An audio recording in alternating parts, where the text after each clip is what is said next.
hermano Manolo, hermano Luisito, ¿quién más? Hermano Fernando, que había venido, ¿verdad? Amén, creo que solo ellos dos. Bueno, bienvenidos al estudio. Hoy tenemos un estudio de... Estamos estudiando Apocalipsis antes de hiciera yo el viaje. Allá fui a encontrar algunas corrientes interesantes, aparte de las muy heréticas, ¿no? Pero las muy interesantes son las que ver que tienen. No vamos a hablar de ellas, pero les cuento nada más. Una vez más se comprueba que el Señor no le da la luz total a un solo ministerio, sino que va dando luces a distintos ministerios para que ojalá se aunaran y platicaran más seguido, y entonces se complementan grandes verdades. Pero desafortunadamente los ministerios o están muy distantes, aún viviendo cerca, o están muy lejos geográficamente. Es que ahora que yo fui allá, noté que realmente hay hombres con luz, ¿no? Y pudimos compartir muchas cosas, de las cuales pues se beneficia a todo el pueblo. Ahora vamos a, si ustedes se recuerdan, íbamos buscando ya llegar al capítulo 6. Yo creo que habíamos hablado del capítulo 6. Entonces yo les traigo les quiero platicar algo sobre mucho que se me sugirió al platicar con unos hermanos por allá de las verdades. Entonces, en primer lugar, quisiera que ustedes notaran que en el Apocalipsis, definitivamente, aunque no en todos los capítulos, hay progresión cronológica. Pero, y eso es clave, porque los amilenialistas, por ejemplo, ellos no reconocen cronología. Y entonces se revuelven todo y hablan lo mismo de acá que de acá, como que fueran nada más aplicaciones de verdades. Pero si nosotros recordamos, y esto yo pude arrojar luz que Dios me ha dado a mí, arrojé luz sobre ellos allá, sobre algunas lagunas de estos hermanos. Entonces, por ejemplo les decía, hay que tomar en cuenta que el libro de Apocalipsis, como toda la Biblia, no fue escrito en capítulos. Entonces no sé por qué nosotros pensamos siempre en capítulos, ¿no? Es que como que fuera un capítulo aquí, otro capítulo acá. No, es una secuencia. Entonces, si usted, por ejemplo, en una carta manda a usted a decir, pues fíjate que aquí en Guatemala, después de que pasó esto, entonces sucedió lo otro, tal y tal y tal. Ahí está haciendo cronología. Aunque esté a la vuelta de la hoja de la carta, eso no importa, eso es por el papel, ¿eh? Pero la cronología la está haciendo usted al decir, primero pasó esto y esto y esto, y después que pasó esto, entonces sucedió esto otro. Ahí está haciendo cronología, está diciendo, esto no lo puede poner usted después y esto antes, sino que esto es antes y esto otro después. Pues es exactamente lo que dice Apocalipsis. Y allá, por ejemplo, algunas personas que yo platicaba se resistían, no hay cronología, ¿acaso ahí? Miren si no hay cronología, le dije a uno de ellos. Miren, aquí dice, por ejemplo, en el capítulo 4, después de esto, 4.1, después de esto, miré. ¿Después de qué? Después de lo que ya había visto. Y en el 1.19 famoso de Apocalipsis, ahí dice, escribe las cosas que has visto, las cosas que son y las que han de ser después de estas. Ahí definitivamente se está poniendo cronología. O sea que van a haber unas cosas que son y otras, o sea, presente, como puse yo allá, ¿verdad? Unas cosas que son y otras que van a ser después de estas. Entonces, si estas que empiezan aquí van a ser después de estas, entonces podemos seguir a lo menos hasta aquí este orden. Van a ver que eso es muy importante, porque si lo analizamos bien, acuérdense, por ejemplo, que el Señor tiene tratos diferentes con distintos grupos. Y por ejemplo, algunas gentes creen que esta semana de juicios que van a haber, la última semana de Daniel, creen que es semana que van a haber juicios solo la mitad. Y que, por ejemplo, digamos, la gracia llega hasta la mitad de la semana. Pero ahí no están tomando en cuenta que lo que se quedó pendiente allá fueron 69 semanas y se quedó pendiente una semana, no media semana. Entonces tiene que ser semana completa la que va a reintegrarse a las 69 para que sean 70. Ahora, esas 70 semanas, 69 allá y una aquí, esas son nada más con Israel. Eso no tiene nada que ver con el resto de la humanidad, en el sentido pues estricto de la palabra. Claro que va a repercutir en toda la humanidad, pero tiene que ver con Israel, porque acá, cuando venía las 69 semanas, se suspendió, para hacer el paréntesis de gracia, se suspendió el trato con Israel. ¿Para qué se suspendió? Para hacer una operación nueva. Y luego que la operación nueva se concluya, entonces se vuelve a seguir con la operación Israel.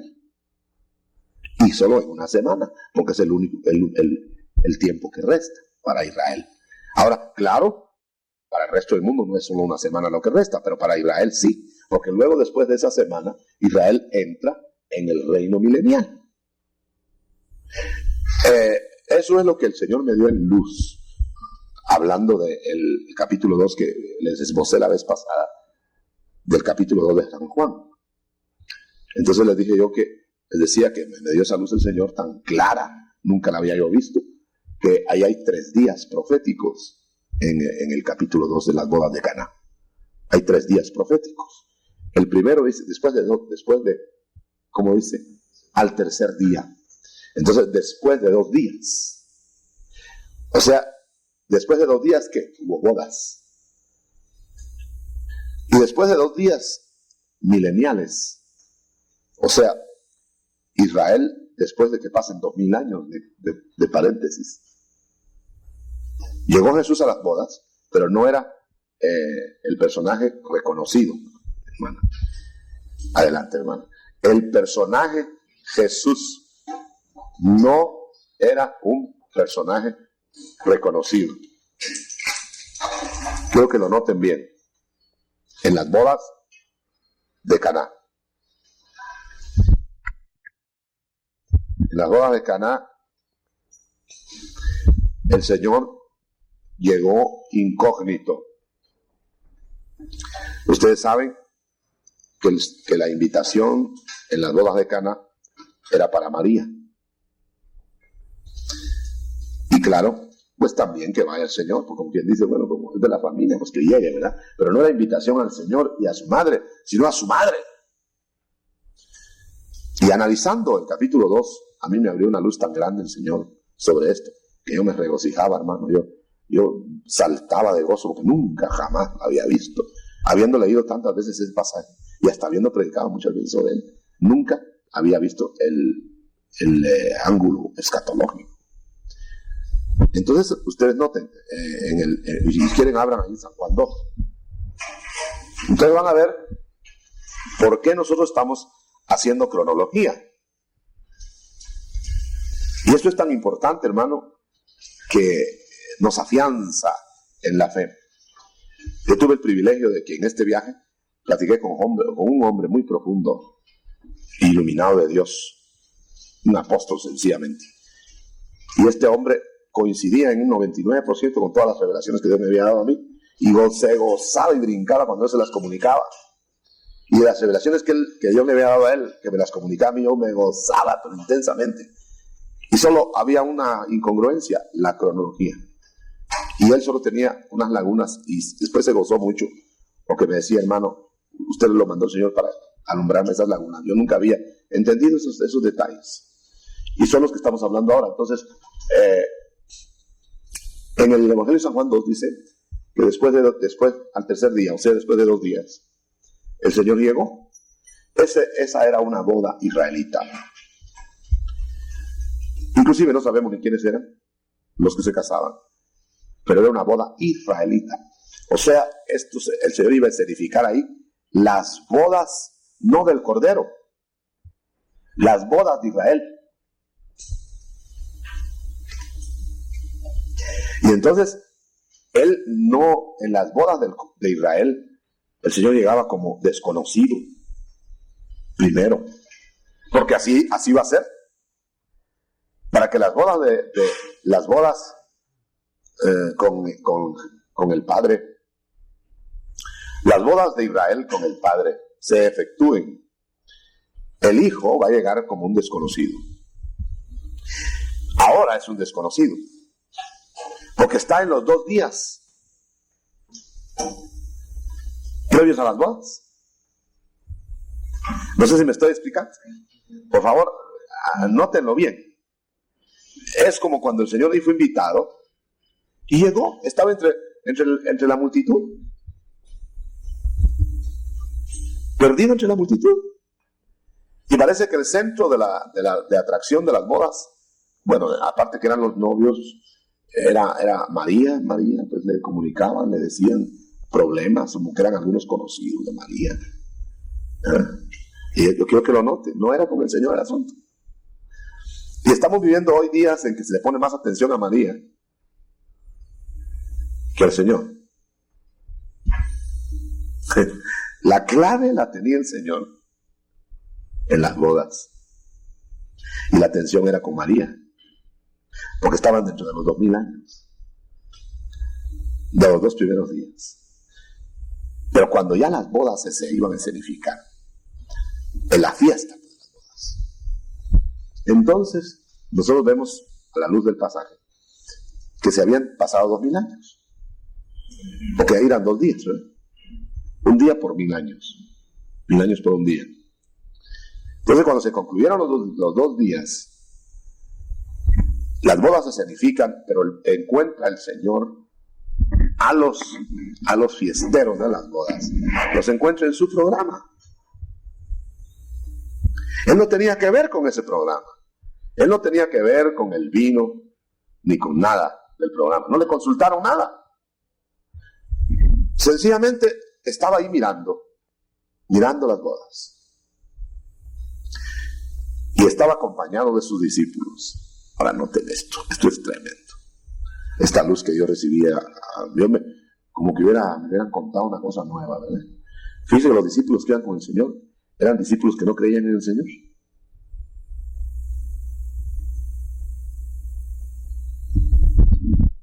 Lo acompañaron porque al fin y al cabo los llamó y estaban con él, porque al final dice que lo que él hizo en esas bodas fue para que sus discípulos creyesen en él.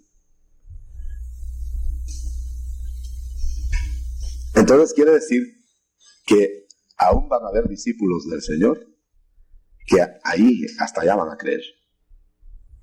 Bueno, cuando el programa de Israel, porque note que estamos hablando de unas bodas, pero estamos hablando de Israel. Cuando el programa de Israel se empiece a escenificar aquí, después de los 2 días, y por eso es que estamos seguros que la gracia no va a pasar de los 2000 años.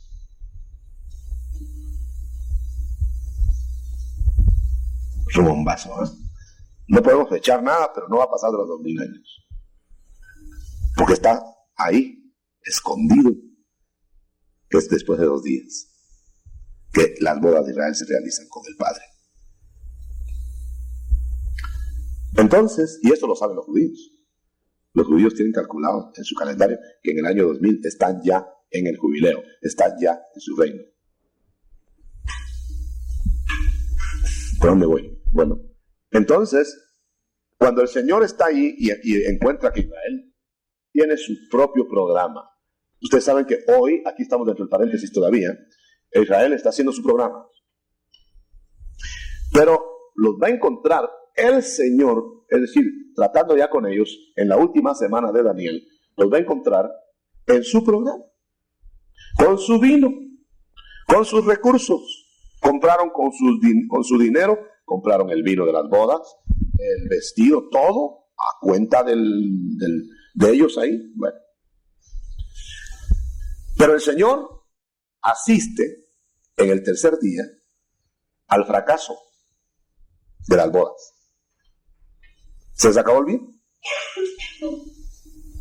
Se rompió su programa. Eso va a ser el momento climático en que Israel va a perder todo apoyo humano.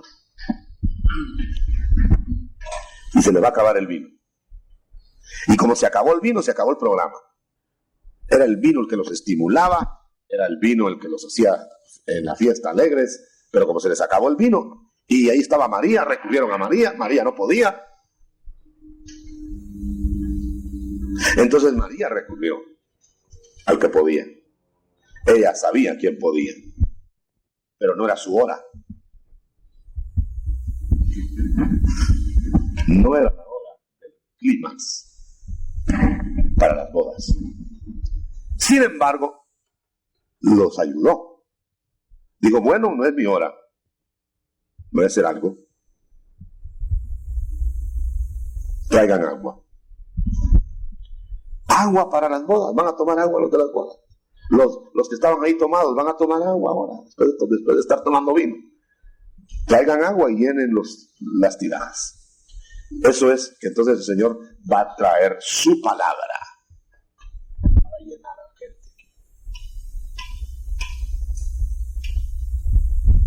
Porque de la palabra va a convertir esa palabra en el vino celestial que se los va a dar para el programa de él, de las bodas con Israel.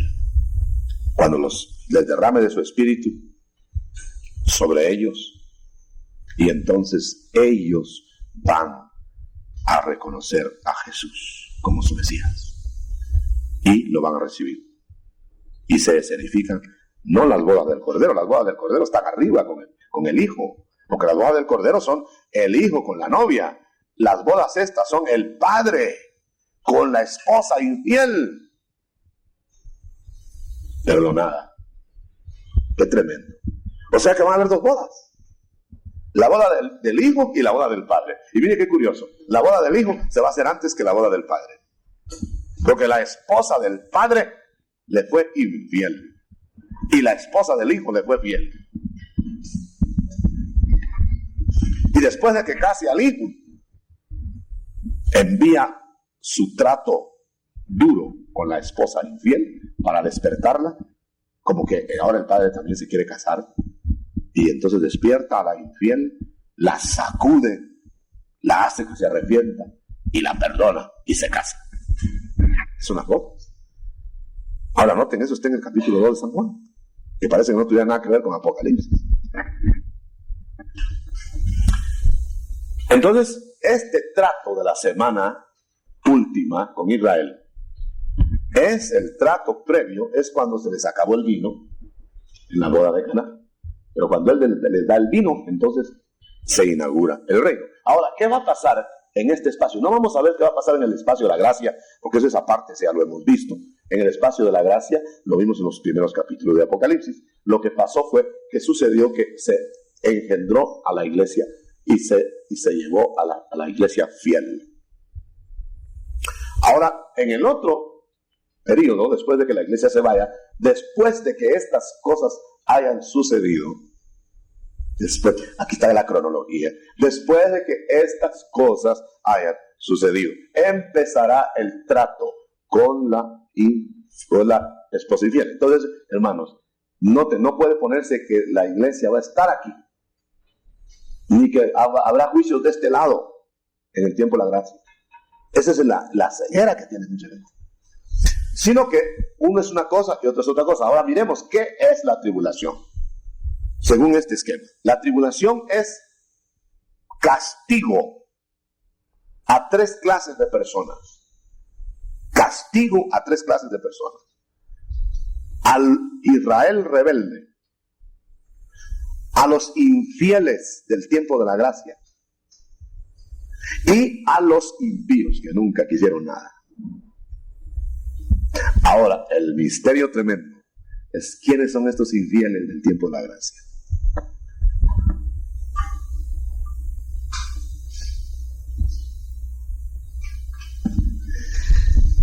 Aquí en la gracia abundó el perdón, abundó todo esto aquí. Pero cuando la iglesia se fue, Apocalipsis capítulo 3, verso 16, cuando la iglesia se fue, se quedaron muchos Definitivamente no de la iglesia, pero sí salvos.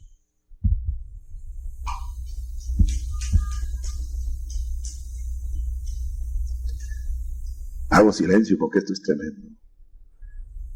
Se quedaron muchos salvos que por infieles los van a castigar. No para ver si se salvan, ellos ya están salvos. Tan es así que el anticristo va a ser a los primeros que va a querer sellar para él y no se van a dejar.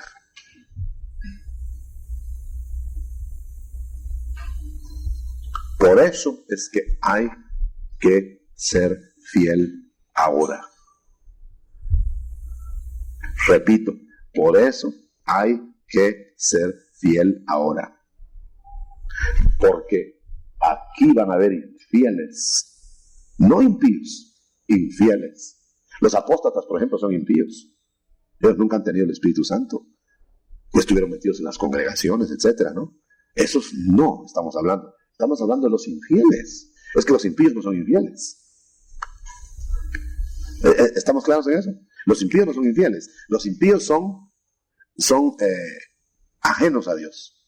Los infieles son los que estuvieron con Él y no guardaron su palabra, no guardaron su dignidad y la perdieron. Por eso es que dice Apocalipsis 3:10, por cuanto fuiste fiel guardando mi palabra, te libraré de la semana, de esa semanita. Lo entiendo yo bien claro, hermano. ¿Qué va a pasar con estos infieles? No los van a probar, porque la tribulación no es para probar. No los van a probar. Lo que van a hacer es los van a castigar. ¿Más explicación? Lo que va a pasar con esta gente es que es el muchacho rebelde al padre que le da una buena. Y después lo hace todo de nuevo como que no ha pasado nada. ¿Ya se fijaron? Entonces esta gente, cuando en la tribulación se queden, cuando en el rapto se queden, y no me pregunte quiénes van a ser, porque eso será motivo de otra plática, pero eso está alumbrando muchos detalles, hermano. Al quedarse en la tierra se van a dar cuenta. ¿Y por qué nos quedamos? ¿Y qué pasó? Pues fueron infieles. Y entonces van a empezar a padecer. Les dejó el Señor el cuerpo, mejor dicho, los dejó en el cuerpo, para en el cuerpo, como hace con los que corta hoy, como hace con los Ananías y Zafiras de hoy, solo que ahí, en el tiempo de la tribulación, los va a azotar hasta que paguen el último cuadrante.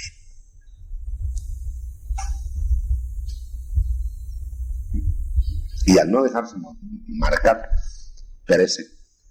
Otros van a escapar de otra manera, y ya lo hemos visto en otros pasajes.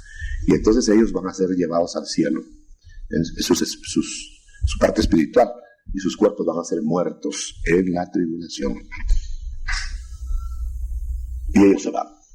Y ellos nunca, por supuesto, ellos no van a ser ni de la iglesia ni nada, sino van a ser del reino. Ellos van a ser los habitantes del reino milenial, que van a habitar ahí, entrando por la vía de la resurrección, como van a entrar otros por la vía de la transformación relativa. Como también en la ascensión van a ir unos resucitados y otros transformados. ¿Qué va a pasar entonces en la tribulación? Juicios sobre estas tres clases de personas. ¿Y qué va a pasar? Es una gran batalla entre dos testigos de Dios y dos testigos del diablo.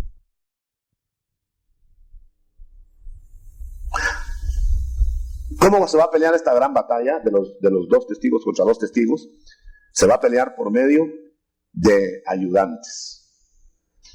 A los dos testigos de Dios van a apoyarlos 144,000 evangelizadores. Y van a volcar el evangelio a todos los judíos.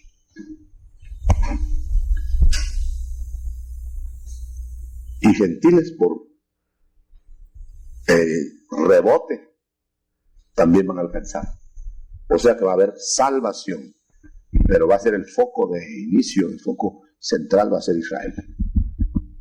Los dos testigos del diablo, que van a ser el anticristo y el falso profeta, van a atacar y van a vencer, matando a los dos testigos de Dios. Y estos dos testigos de Dios van a permanecer muertos 3 días. Y los va a resucitar el Señor y se los va a llevar. Porque ya cumplieron su tarea, cumplieron su parte. Y yo tuve una ayuda de revelación, de luz, pues, cuando yo había pensado, por ejemplo, siempre hay especulación quiénes serán los dos testigos. Y uno pone, yo había entendido que por el monte de la transfiguración tendría que ser Moisés y Elías.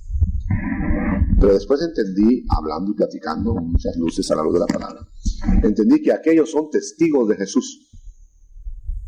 Porque ya testificaron en el monte de la transfiguración respecto a la muerte de Jesús. Pero estos otros son los dos testigos de Jehová. Ahí sí que testigos de Jehová, pero verdaderos. Los falsos están ahora, ¿eh? Y entonces estos otros dos tienen que ser dos que no hayan muerto, porque ahí van a morir. En cambio los otros dos que no habían muerto, los de Satanás, ahí no van a morir. Mire qué contrasentido. Fíjese bien, estos dos los van a matar y van a resucitar. Los otros dos no los van a matar, sino que van a quedar como vencedores, digamos, de estos dos. Pero a estos los van a coger vivos y los van a lanzar al lago de fuego vivos, sin muerte. O sea que estos no van a morir la muerte física. Estos otros, que eran los únicos que no habían muerto la muerte física, la van a experimentar. Y van a experimentar la muerte física, pero van a tener la vida espiritual. Los otros dos no van a tener la muerte física, pero van a experimentar la muerte segunda, la muerte espiritual. Pero no van a tener la muerte física. Porque van a ser lanzados, dice Apocalipsis, vivos al lago de fuego. Muy bien. En este espacio de aquí para acá están las escenas celestiales antes de los juicios. Aquí aparece el personaje, aquí aparecen ya los juicios cayendo sobre la tierra y todo se llega al juicio final para que entonces el reino milenial sea inaugurado y se entra a la eternidad. Yo creo que el esquema está descrito ahí. No sé qué algo más habrá que agregar. Pero podemos decir a lo menos que cuando el anticristo, algo respecto al anticristo, cuando el anticristo aparezca, es el Belén, la imitación del Belén de Satanás. O sea que el anticristo ya tuvo su Belén, a saber dónde nació ese señor, y ya está. Ahora, en este momento, ya tuvo su Belén, y no sería raro que después invente este señor que nació de una virgen y que su padre es Dios. Exactamente la historia de Cristo. Y va a aparecer de repente va a aparecer por ahí, después de estar ya está conviviendo con los hombres, pero veladamente, como Cristo, los 30 años. Pero cuando sea la hora de él, va a aparecer y entonces va a tener su Jordán. Satanás lo va a ungir. Es que es una imitación de Cristo, ¿verdad? Entonces lo va a ungir, pero todavía no va a tener el poder, es igual que el Señor, ¿verdad? Va a necesitar que pase otro, va a empezar a actuar, y es ya el inicio de la semana, ¿verdad? El inicio de la 70ª semana de Daniel. Entonces va a empezar a actuar, hasta que a la mitad de la semana se encarna Satanás en él. No solo lo unge, sino que se encarna, se mete en él, y entonces quiere apoderarse de la tierra. Y es ahí donde destruye a todos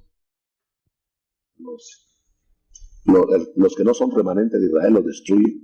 Los que no son remanentes de la gracia en gentilidad, los destruye. A todos los impíos, los infieles ya los mató, ¿verdad? Entonces se queda aparentemente como dueño y Señor del mundo. Cuando en eso desciende el Señor sobre la tierra en su segunda venida. Y es ahí donde será liquidado, donde será echado en el lago de fuego.